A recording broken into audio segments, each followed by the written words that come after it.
Muito boa tarde, meu irmão, paz do Senhor. Chegando aqui para mais um momento de sabedoria. Hoje eu queria fazer menção de um texto que se encontra no Evangelho de Mateus, capítulo de número 15 e de versículo número 11, que diz: o que contamina o homem não é o que entra na boca, mas o que sai da boca. Isto é, o que contamina o homem. Irmãos, Jesus, nessa ocasião aqui, ele havia sido abordado pelos fariseus, que observavam que os seus discípulos não lavavam as mãos antes de comer. Então eles questionaram a Jesus: mas seus discípulos, eles comem pão sem lavar a mão? Quer dizer, eles não têm higiene? Porque lavar as mãos era um costume adotado pelos fariseus como religioso também. Não era simplesmente um costume igual hoje a gente vai ao banheiro, lavar a mão, vai comer alguma coisa, lavar a mão. Não era uma questão de higiene, era uma questão religiosa, da tradição religiosa dos fariseus. E eles indagaram a Jesus por que os seus discípulos não faziam aquilo. E Jesus olhou para ele e falou assim: rapaz, você está preocupado que o discípulo não lava a mão para comer? Vocês querem guardar uns mandamentos, mas vocês transgridem outros. Por exemplo, vocês não honram pai e mãe quando o pai e mãe precisam de você, e você fala assim: não, o que eu tenho é para o Senhor, invalidando assim o princípio de honrar pai e mãe. Então, Jesus ele coloca aqui uma análise: qual tem mais valor diante de Deus?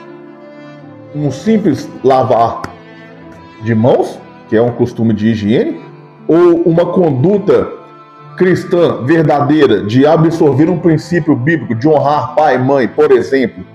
Mas isso aqui você pode aplicar como ser fiel no relacionamento, como ser uma pessoa honesta e em qualquer outra esfera da sua vida. Qual desses princípios bíblicos teria mais efeito sobre a sua vida? Então, Jesus explicando, ele falou aqui, o que contamina o homem não é aquilo que entra pela boca. Porque os próprios discípulos chegaram para ele e falaram assim: Senhor, explica a gente essa parábola aí que eu não estou entendendo. Mas vocês já são mestres e vocês não estão entendendo? Aquilo que entra pela boca desce pelo ventre e é expelido fora do corpo, é descartado. Ou seja, fica por isso mesmo, acabou. Agora, aquilo que sai da boca, isso é proveniente do coração. Aí ele vai dizer aqui, porque do coração procedem maus pensamentos, mortes, adultérios, fornicação, furtos, falsos testemunhos e blasfêmias. São essas coisas que contaminam o homem. Mas comer sem lavar as mãos, isso não contamina. O que Jesus estava querendo dizer aqui? Jesus ele estava aqui descartando algumas observações sanitárias. Vou comer de qualquer jeito. Não. Jesus estava dizendo aqui: quer lavar a mão, lava.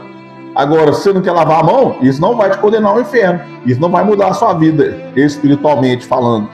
Isso não vai transgredir a lei, deixar Deus chateado. Agora, se você profere da sua boca maus pensamentos, olha para você ver, do coração, né? Sai do seu coração. Você fica pensando besteira, pensando coisas maus acerca de si próprio, acerca de outras pessoas, desejando mal para as pessoas. Mortes. Uma pessoa não acorda, assusta e mata o outro. Ele trama. E ele vai lá e executa. E adultérios, fornicação, furtos, falsa testemunha, fofoca, blasfêmia, ficar reclamando de Deus. Isso contamina o homem. Nós devemos observar que o evangelho é muito prático. O que Jesus requer da gente não é tão difícil. Quando nós absorvemos uma visão espiritual e cremos na totalidade das escrituras, nós vemos que o que Jesus nos pede é até muito simples. Inclusive, ele mesmo nos diz: tomai sobre vós o meu jugo, porque o meu fardo é leve. Então, assim, existe um jugo? Claro que existe. Existe uma responsabilidade. Afinal, Deus não vai fazer tudo por nós e nós vamos ficar sentadinhos aqui assistindo de camarote enquanto Deus trabalha. Não, o Senhor nos chama também a assumir uma responsabilidade. Entretanto, quando nós tomamos o jugo de Jesus, o que é jugo? Aquela peça de madeira que coloca no pescoço do boi, onde dois bois podem andar lado a lado, juntamente. Por isso não tem como colocar jugo desigual, colocar um burro com o boi. Porque o boi tem muito mais força e vai arrebentar o burro. Se o burro tropeçar, o boi arrasta o burro com carro de tudo. Não dá certo. Então tem que colocar dois bois para que haja uma equivalência de força. Então, Nós devemos tomar o jugo de Jesus, caminhar lado a lado com ele ali, nos auxiliando a puxar a nossa carga. Mas o fardo que nós iremos puxar, uma vez que nós aceitamos estar lado a lado com Jesus, se torna leve. O que eu quero trazer aqui para você aqui? Se você acha que você não consegue vencer, se você acha que você tem um problema intransponível, se você acha que está enfrentando uma luta infindável, tudo isso está no poder da sua boca, tudo isso está no poder do seu coração, está no poder da palavra. Por quê? Porque nós temos o poder de tornar algo fácil ou difícil. Por exemplo, um atleta, quando ele precisa levantar um peso muito alto, a mente dele levantou primeiro, depois o corpo executa. Agora, quando você tem que fazer algo relativamente fácil, mas a sua mente entende que aquilo é difícil, você desanima, você procrastina, você não vai.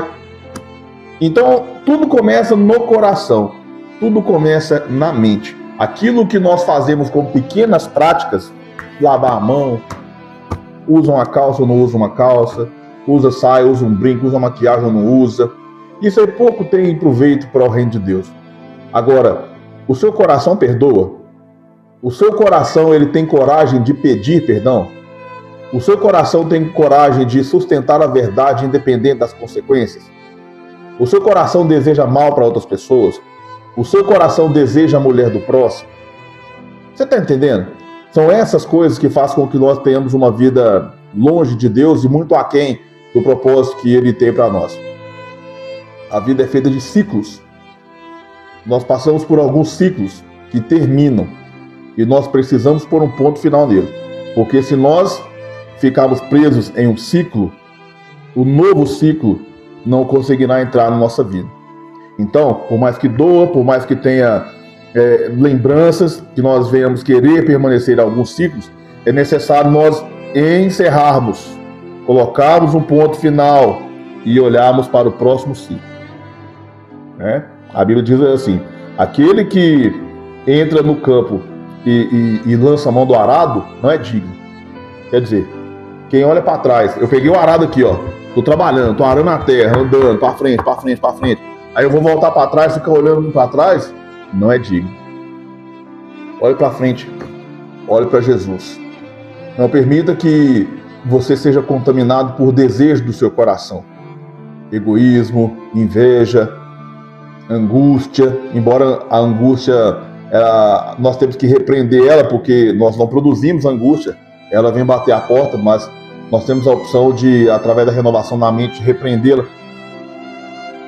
Nós devemos guardar o nosso coração. Não é o que diz a palavra? Sobre tudo o que se deve guardar, guarde o seu coração. É do seu coração que vai haver uma vida vitoriosa ou uma vida de reclamações, lamentações, desculpas. A escolha é sua.